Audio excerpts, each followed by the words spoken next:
going to show y'all something that I found that was pretty cool. It's a way to use your Google Slides as your virtual background while you're in Zoom. So it kind of takes the Zoom green screen effect to a whole new level. So like right now, I'm in my virtual classroom, but I'm also in a Zoom meeting. Sorry, you here, buddy. I'm also in a Zoom meeting. So if I have my kids and I'm sharing my screen, they're seeing my slides with me in front of it. So let me show you how I did it. Zoom meeting, I'm going to click on share screen.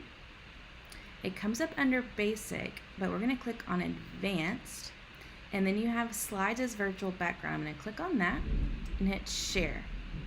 Now you do have to go ahead and download your Google slideshows into a PowerPoint document. I've already done that for one, so I'm going to click on my document, let it load.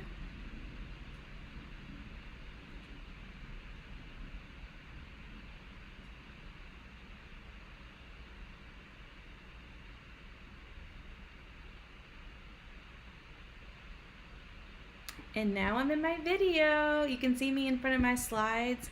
I can change my slides and I'm still here. You can click on your image, move it around. I can make myself bigger, make me smaller. The only downside that I've noticed so far is coming from Google Slides to a PowerPoint. It does mess with my formatting, as you can see. It doesn't look as pretty as it did in Google Slides. And I had some transitions and it didn't transfer over here either. So I'd have to make those separate slides before I download them. But other than that, it's pretty cool. This way your kids can look at you while you're doing your presentation. You don't have to go back and forth between the slideshow and your gallery view. That's it.